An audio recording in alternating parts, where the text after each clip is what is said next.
Hi friends, నేను మీ అంజని. మరి ఈరోజు మన హర్రర్ వీడియోలోకి వెళ్ళబోయే ముందు నాదొక చిన్న రిక్వెస్ట్.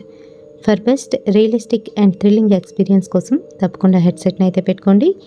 అండ్ మీ రియల్ స్టోరీస్ని నాతో షేర్ చేయాలి, మన ఛానల్లో వినాలి అనుకుంటే నా ఇన్స్టా లింక్ని అయితే నేను డిస్క్రిప్షన్లో ప్రొవైడ్ చేస్తున్నాను. సో ఇన్స్టాలోకి వెళ్ళి నాకు ఏ ఫార్మాట్లో మీరు మీ స్టోరీస్ చెప్పాలి అని అంటే మీ విలేజ్ నేము అండ్ అలాగే మీ పేరు, తర్వాత కిందన మీరు దేని గురించి చెప్తున్నారు అంటే గోస్ట్ గురించా, లేదంటే థ్రిల్లింగ్ ఎక్స్పీరియన్స్ గురించా, లేదంటే బ్లాక్ మ్యాజిక్ గురించా అనేది ఒక 2 లైన్స్లోనైతే నాకు మెన్షన్ చేయండి. ఆ తర్వాత మీ స్టోరీని అయితే రాసుకొని రండి. మీ పేర్లు చెప్పాలి అనుకుంటే తప్పకుండా అక్కడ మెన్షన్ చేయండి, లేదు చెప్పకూడదు అని అంటే ముందే చెప్పేసేయండి. సో దట్ నేను మీ స్టోరీస్ని చక్కగా కుక్ చేసి మంచిగానైతే నేను ఇక్కడ ప్రజెంట్ చేస్తాను. ఇప్పుడైతే ఏమాత్రం ఆలస్యం చేయకుండా వీడియోలోకి వెళ్ళిపోతాం.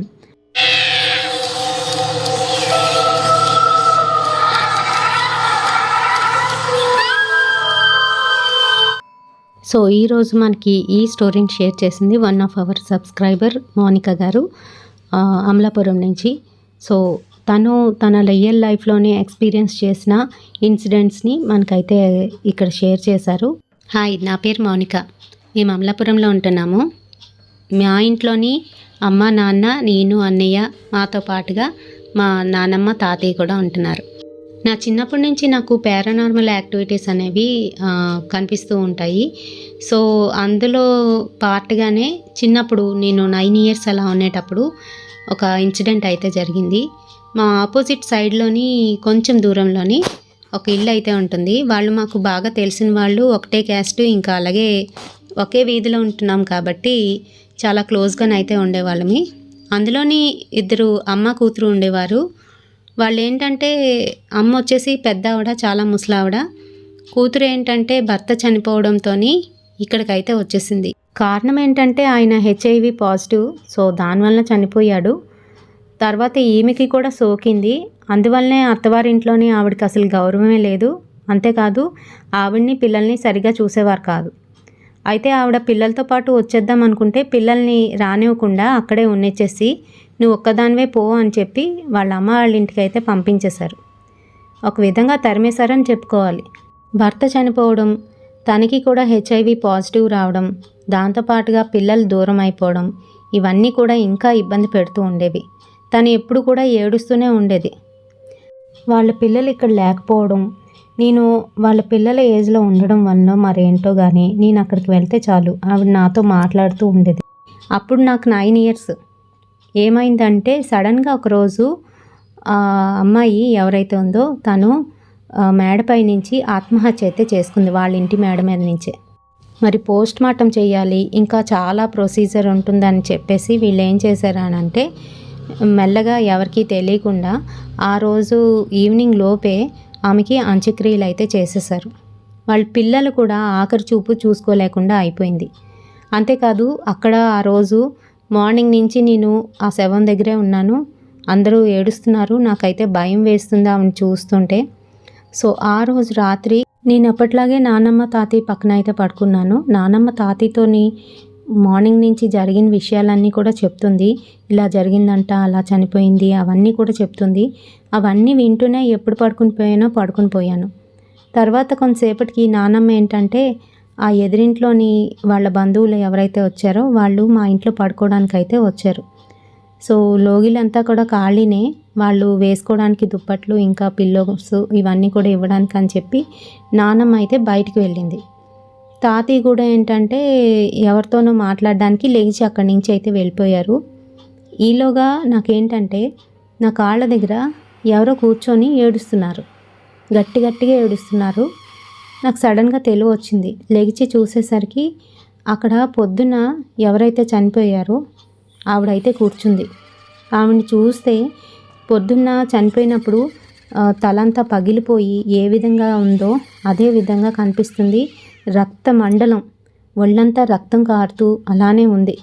అది చూసేసరికి నేను గట్టిగా అరిచి లేచి కూర్చున్నాను. అది నేను కంటున్న కళ నిజంలా అనిపించింది. నాకైతే చాలా భయం వేసింది. ఈలోగా మా నాన్నమ్మ, అమ్మ అందరూ వచ్చారు. ఏమైంది అనుకుంటూ.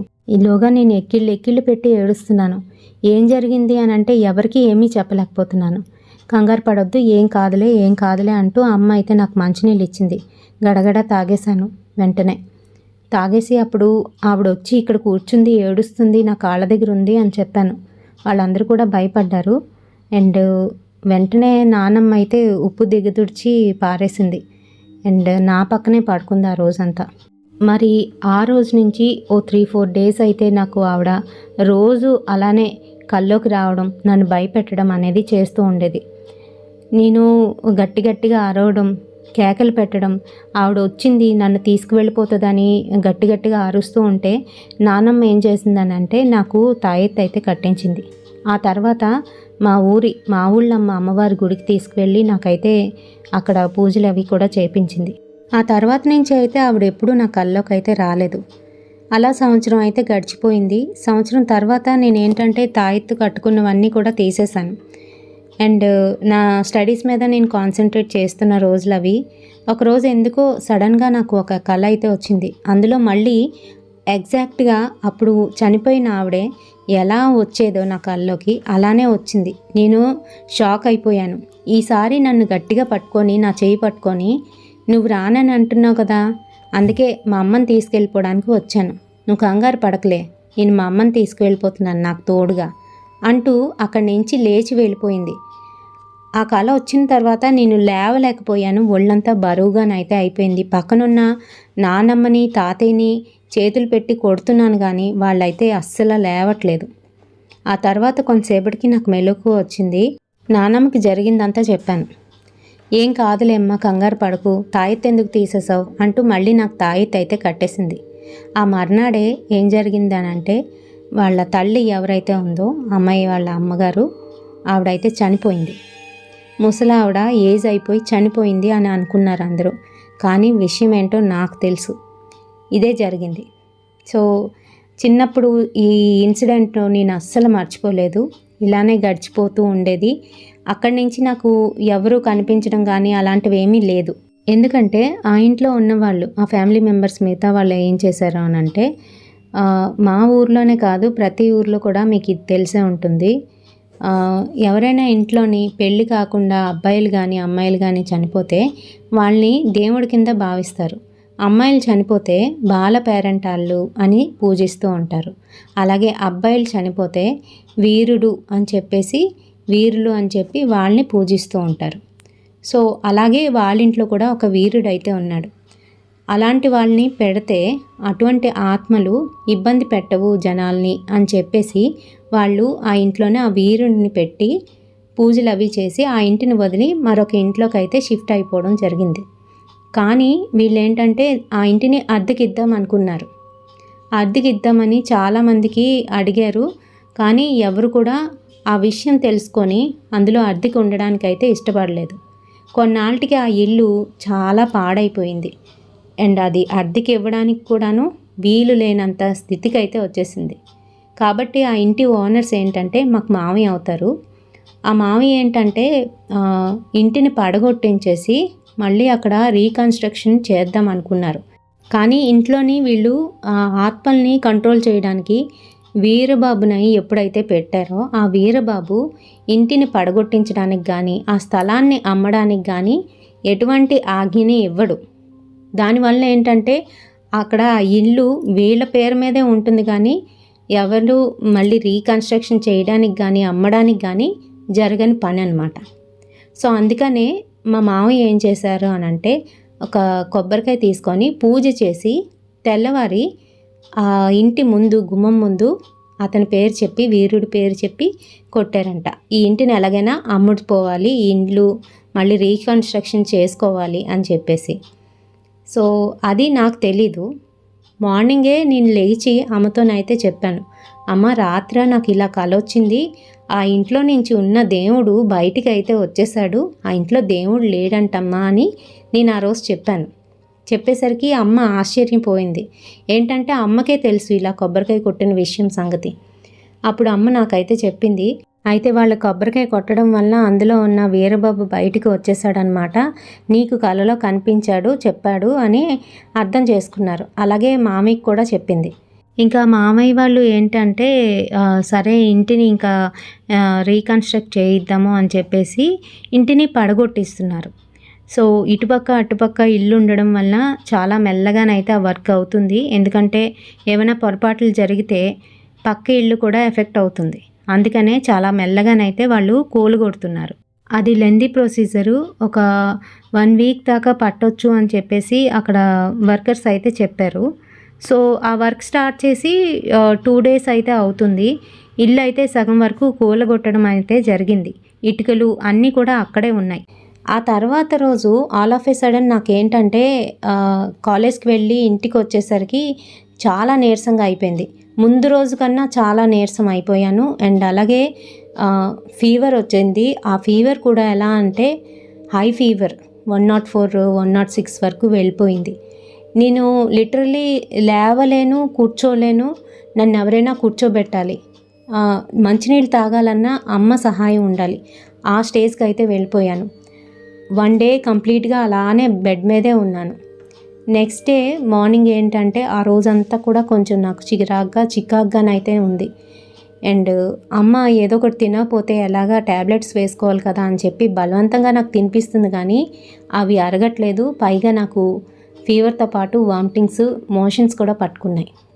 సో నేనేంటంటే చాలా వీక్ అయిపోయాను.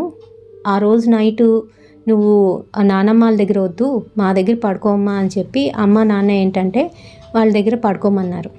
సో నేను అలానే పడుకున్నాను, కానీ నాకు కడుపులోని ఏంటో చాలా ఇబ్బందికరంగా ఉంది. నైట్ 10:30, 11 అలా అవుతుంది. ఆ టైంలో ఏంటంటే ఇంకా వామిటింగ్ సెన్సేషన్ అనమాట. విపరీతమైన వామిటింగ్ సెన్సేషన్ నాకు కలుగుతుంది. అమ్మతో అంటున్నాను, అమ్మ నన్ను బయటికి తీసుకెళ్ళు, ఇక్కడ ఉంటే ఇక్కడే కక్కేస్తాను, బయటికి తీసుకువెళ్ళు అని అడుగుతున్నాను. అమ్మ ఏంటంటే సరేనమ్మా అని చెప్పి నా చేయి పట్టుకొని నన్ను జాగ్రత్తగా బయటకు అయితే తీసుకువెళ్ళి మాకు అరుగులు అయితే ఉంటాయి, ఆ అరుగు మీద అయితే కూర్చోబెట్టి నా చెవులు 2 గట్టిగానైతే పట్టుకుంది ఆదిమి. సో నాకు వామిటింగ్ అవుతుందా లేదా అనేది కూడా నాకు తెలియట్లేదు. నేను ఆ స్టేజ్లోనైతే ఉన్నాను, సెమీ కాన్షియస్లోనైతే ఉన్నాను. కొద్దిగా మెల్లగా వామిటింగ్ అయితే అయిన తర్వాత కాస్త మళ్ళీ అయ్యేటట్టు ఉంది అని చెప్పి అలానే కూర్చొని ఉన్నాను. ఈలోగా ఏంటంటే ఇటుకల శబ్దం అయ్యింది. ఇటుకలు కదిపితే ఎలాంటి శబ్దం వస్తుందో అలాంటి శబ్దం అయితే వస్తుంది. మా ఇంటికి ఆ ఇంటికి పెద్ద డిస్టెన్స్ ఏమి ఉండదు. మా ఇంటికి ఆపోజిట్లోని ఒక ఇల్లు, 2 ఇల్లుల తర్వాత ఆ ఇల్లు అయితే ఉంటుంది. క్లియర్గా కనిపిస్తుంది మాకు. నేను చూసేసరికి ఆ ఇద్దరు ఆడవాళ్ళు ఎవరైతే నా చిన్నప్పుడు ఉండేవారో వాళ్ళిద్దరూ ఆ ఇంట్లోకి వెళ్తూ అవన్నీ కూడా జరుపుతూ ఆ ఇంటిని చూస్తున్నారు. అది చూడగానే నాకు భయం వేసింది. అమ్మ ఏంటంటే మనం ఇంకా లోనికి వెళ్దాం పదా అని చెప్పి నన్ను జాగ్రత్తగా పట్టుకొని లోపలికి అయితే తీసుకొచ్చేసి తలుపులు వేసేసింది. ఇంకా నేను ఏంటంటే పడుకునే స్టేజ్లోనైతే లేను, చాలా నీరసంగా ఉంది. బట్ ఏంటంటే అలానే మళ్ళీ వామిటింగ్ సెన్సేషన్ వస్తుందేమో అనే టెన్షన్లోని ఉన్నాను. అండ్ అలాగే కళ్ళు మూసుకొని అలా ఉన్నానన్నమాట. అమ్మ ఏంటనుకుంది అని అంటే నేను కంప్లీట్గా నిద్రలోకి జారుకున్నాను అని నాన్నని లేపి నాన్నతో మాట్లాడుతుంది. ఏమండి ఏమైందో తెలుసా, నేను ఇప్పుడు పాపని బయటికి తీసుకువెళ్ళాను కదా, ఇటుకల శబ్దంలా అనిపిస్తే అటుగా చూసేసరికి మా అన్నయ్య వాళ్ళ ఇల్లు ఉంది కదా, అందులో వాళ్ళిద్దరూ ప్రేతాత్మలై తిరుగుతున్నారండి. ఎవరే? అదేనండి మా పెద్దమ్మ, మా అక్క, వాళ్ళిద్దరూ ఇంకా ఆ ఇంట్లోనే తిరుగుతున్నారు. ఇన్నాళ్ళు వీరబాబు వాళ్ళని రానివ్వకుండా కాపాడాడు, కానీ ఇప్పుడు మటుకు వాళ్ళు ఆ ఇంట్లోనే తిరుగుతున్నారు, నేను కళ్ళారా చూశాను అని చెప్తూ ఉంటే నాకు గుండె జారిపోయిందండి. నేను పడుకొని ఇవన్నీ కూడా వింటున్నాను. చాలా భయం వేసింది. మర్నాడు తెల్లవారు లేవగానే ఇంకా జ్వరం అయితే ఇంకొంచెం ఎక్కువైపోయింది. హాస్పిటల్కి తీసుకువెళ్ళి డ్రిప్ కూడా ఎక్కించారు. ఆ తర్వాత రోజు నేను ఇంటికైతే డిశ్చార్జ్ అయ్యి వచ్చేసాను. అప్పుడు మా పెద్దమ్మతో మాట్లాడుతున్నప్పుడు విన్న మాటలు ఇవే. ఏంటి అనంటే వాళ్ళిద్దరూ కూడా ఇంకా ఆ ఇంట్లోని ఉన్నారు, ఆ ఇంట్లోనే తిరుగుతున్నారు. ఆ ఇంటిని పడగొట్టించినా కూడా మళ్ళీ కట్టేటప్పుడు వీరబాబుని తీసుకొచ్చి పెట్టాలి అని మాట్లాడుకుంటున్నారు. మరి వారం రోజులు పోయాక నేను కాలేజీకి వెళ్ళి తిరిగి అదే వీధిలో నుంచి వస్తున్నాను. వచ్చేసరికి ఆ పక్కింటి ఆవిడ, అంటే మా మామయ్య వాళ్ళ ఇంటి పక్క ఆవిడ నన్ను ఇంట్లోకి అయితే పిలిచింది. అమ్మ మౌని ఇలా రా అంటూ పిలిచింది. ఏంటాంటీ అంటూ నేను దగ్గరికి అయితే వెళ్ళాను. ఏంటి జ్వరం అంట కదా, అమ్మ చెప్పింది. వాంతులు విరోచనాలు అవుతున్నాయంట కదా, మరి డాక్టర్ ఏం చెప్పారు ఏంటి అని అడిగితే, ఏం లేదాంటీ తగ్గిపోతుంది, బాగానే ఉన్నాను ఇప్పుడు అని చెప్తున్నాను. ఆంటీ లోనికి రామ్మా, రా కాస్త ఏదైనా తిందు కానీ అంటూ నన్ను లోపలికైతే తీసుకువెళ్ళి ఏదో తినడానికి అయితే ఇచ్చారు. అది తింటూ నేను మాట్లాడుతున్నాను. ఈలోగా ఏంటంటే ఆంటీ మంచినీళ్ళు తీసుకొస్తానని లోనికి అయితే వెళ్ళింది. వాళ్ళ కిటికీ ఏదైతే ఉంటుందో, నేను కూర్చునే దగ్గర ఆపోజిట్లో కిటికీ ఉంటుంది. ఆ కిటికీ ఏంటంటే కన్స్ట్రక్షన్ జరుగుతున్న ఇంటి వైపు కనిపిస్తుంది అన్నమాట. అదంతా ఓపెన్గా ఉంది. అది కరెక్ట్గా మధ్యాహ్నం సమయం అవడంతో వర్కర్స్ అందరూ కూడాను భోజనం చేయడానికి అయితే వెళ్ళిపోయారు. మళ్ళీ నాకు అక్కడ ఇటుకల సౌండ్ అయితే వినబడుతుంది. వర్కర్స్ ఉన్నారు కదా అందుకే వినిపిస్తుంది అని కిటికీ వైపు నేను ఒకసారి అయితే చూశాను. చూసేసరికి అక్కడ ఎర్రటి గాజులు కనిపిస్తున్నాయి. చేతికి వేసుకొని వాటిని సవరించుకుంటూ తెల్ల చీరలోని ఒక ఆవిడైతే అక్కడ నించొని ఉంది అటు తిరిగి. అది చూడగానే నాకు చాలా భయం వేసింది. ఇంకా ఆంటీ వచ్చేలోగా, ఆంటీ నేను వెళ్తున్నానని చెప్పేసి అక్కడ ప్లేట్ పెట్టేసి నేను పరిగెట్టుకొని అయితే మా ఇంటికి వెళ్ళిపోయాను. ఇంటికి వెళ్ళి జరిగిందంతా అమ్మకు చెప్పాను. అమ్మ చాలా భయపడింది. ఎందుకు నిన్ను ఇలా వెంటబెడుతున్నాయి ఇవి అని చెప్పేసి నానమ్మ అమ్మ ఇద్దరూ తీసుకొని మా ఊళ్ళమ్మ గోవులకి అయితే తీసుకువెళ్ళారు. తీసుకువెళ్ళి జరిగిందంతా కూడా చెప్పారు. అతను ఏవో పరిహారాలు చేయించి నాకైతే తాయెత్తు కూడా కట్టారు. కట్టి పూజలు కూడా చేయించారు. ఆ పూజారి గారు ఒకటే చెప్పారు, నేను పుట్టిన నక్షత్రం తిథి రోజు బట్టి నాకు ఇలాంటి నెగిటివ్ ఎంటిటీస్ కనబడతాయి అని చెప్పారు. దానికి సంబంధించి కొన్ని పూజలు అయితే చేయించారు. అయినప్పటికీ కూడా కనిపిస్తూనే ఉంటాయి, భయపడవద్దు, ఈ రక్షణ నీ దగ్గర ఉన్నంతకాలం ఎటువంటి ఇబ్బందులు నీకు కలగవు అని చెప్పి నాకైతే ఒక రక్షణ ఇచ్చారు. ఎట్టి పరిస్థితుల్లోని ఎటువంటి సందర్భాల్లో కూడా ఈ రక్షణ అయితే ఇప్పొద్దమ్మా. ఒకవేళ నీకు కనిపించినా అవి నీ వరకు రావు, నువ్వు కంగారు పడవద్దు, భయపడవద్దు, వాటిని చూడలేనట్టుగా అక్కడి నుంచి వెళ్ళిపో అని చెప్పారు. అంతేకాదు కళలోకి కూడా వచ్చి చాలా రకాలుగా ఇబ్బందులు పెడతాయని కూడా చెప్పారు. అది నిజమేనండి. అయితే నా చదువు అలా సాగుతుంది. ఈలోగా కరోనా అయితే వచ్చి పడింది. 2020లో అందరినీ కుదిపి పడేసింది కరోనా. ఆ టైంలోని మా పక్కింటి అక్క నాతో చాలా క్లోజ్గా ఉండేది.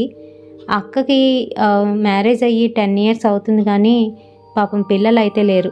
ఆ అక్క ఇంకా వాళ్ళ ఆయన ఇద్దరు కూడాను ఎన్నో నోములు, వ్రతాలు, పూజలు అయితే చేశారు పిల్లల కోసం. ఇంకా అలాగే డాక్టర్లను అయితే ఎంతమందిని మార్చారో మాకే తెలుసు. ట్యాబ్లెట్లు ఎవరు ఏమి ఇచ్చినా కూడా వేసుకుంటూ ఉండేది. అంతేకాదు స్కానింగ్లు అని చెప్పి బోల్డంత డబ్బు ఖర్చు పెట్టారు కానీ పాపం నో యూస్, పిల్లలు లేరు. లేకపోయేసరికి తను చాలా బాధపడుతూ ఉండేది. అదంతా నాకు చెప్పుకుంటూ ఉండేది. నన్ను వాళ్ళ అమ్మాయిలాగా ట్రీట్ చేస్తూ ఉండేది. నాతో ప్రతి విషయం మాట్లాడుతూ ఉండేది. అండ్ అలాగే మా ఇంటికి వాళ్ళ ఇంటికి మధ్యలో చిన్న పిట్టగోడ. నేను నానమ్మ వాళ్ళ రూమ్లో పడుకునేదాన్ని కదా, ఆ రూమ్కి పక్కనే అక్కల రూమ్ ఉండేది. ఆ అక్కలు కిటికీ తీస్తే మాకు వాళ్ళకి కనిపిస్తుంది అనమాట. అంత దగ్గరగానైతే ఉండేది. ఒక్కొక్కసారి మేము ఎవరిళ్ళల్లో వాళ్ళు కూర్చొనే మాట్లాడుకుంటూ ఉండేవాళ్ళం. కరోనా వచ్చినప్పుడు అందరిలాగే తను కూడా వ్యాక్సిన్ అయితే వేయించుకుంది. అయితే తనకి అప్పటికే డెంగ్యూ ఉంది, అది తనకి తెలీదు. ఆ టైంలో వ్యాక్సిన్ వేయించుకోవడం వలన తనకి అది బెడిసి కొట్టి తనైతే చనిపోవడం జరిగింది. నాకు అంతగా క్లోజ్గా ఉన్న అక్క చనిపోతే నాకు చాలా బాధ అనిపించింది. అండ్ అలాగే ఏడ్చేసాను. నేను 2-3 days వరకు ఆ రూమ్లో పడుకోవడానికి కూడా ఇష్టపడేదాన్ని కాదు. ఒంటరిగా ఆ రూమ్లోకి వెళ్ళడానికి కూడా ఇష్టపడేదాన్ని కాదు. ఎందుకంటే ఆ రూమ్లో కిటికీ ఓపెన్ చేస్తే క్లియర్గాను వాళ్ళ ఇల్లు అయితే కనిపించేది. సో అందుకే భయపడి నేను వెళ్ళేదాన్ని కాదు. మా నాన్నమ్మ నా వల్ల ఆ రూమ్లో పడుకోకుండా ముందు రూమ్లోని కిందన చాపేసుకొని పడుకుండేవాళ్ళం. మా నాన్నమ్మకి ఒళ్ళు నొప్పులు చేసేయడంతో ఒకరోజు నన్ను తిట్టింది బాగా. నేను ఆ రోజు ఏడుస్తూ పడుకుని పోయాను. ఎందుకు ఇలా తిడుతున్నావు, నాకు భయం అని నీకు తెలుసు కదా అనుకుంటూ. ఈలోగా నాకు కల్లోకి ఆ అక్క అయితే వచ్చింది. వచ్చి, మౌని నిన్ను నేనేం చేయనమ్మా, బతుకునేటప్పుడు నువ్వు అంటే నాకు ఎంత ఇష్టమో అంతే ఇష్టం చనిపోయిన తర్వాత కూడా. నీకు ఇంకెప్పుడు కనిపించను, నీ కళలోకి కూడా రాను, నువ్వు కంగారు పడక తల్లి, వెళ్ళి నువ్వు అక్కడ పడుకో చక్కగా అని చెప్పినట్టుగా అయ్యింది. అంతే, ఆ రోజు నుంచి నేను ఆ రూమ్లో ఒంటరిగా పడుకున్నా కూడా ఏమాత్రం కూడా ఆ అక్క అయితే నాకు కనిపించలేదు. కానీ చుట్టుపక్కల వాళ్ళకు మటుకు ఆ అక్క కనిపిస్తుందని, అక్కడే తిరుగుతుందని, ఆ ఇంట్లోనే ఉందని చాలామంది నాతోనే వచ్చి చెప్పారు. మరి ఈ ఇన్సిడెంట్స్ అన్నీ కూడా నా లైఫ్లోని రియల్గానైతే జరిగాయండి. నేను మీతో షేర్ చేస్తున్నాను. మరి ఇలాంటి ఇన్సిడెంట్స్ మీ లైఫ్లో కూడా జరిగితే తప్పకుండా నేను డిస్క్రిప్షన్లోని నా ఇన్స్టా లింక్ని అయితే ప్రొవైడ్ చేస్తున్నాను. ఇన్స్టా లింక్ క్లిక్ చేసినట్లయితే నా ఇన్స్టాలోకి వెళ్తారు. అక్కడ నాకు మెసేజ్ పెట్టండి.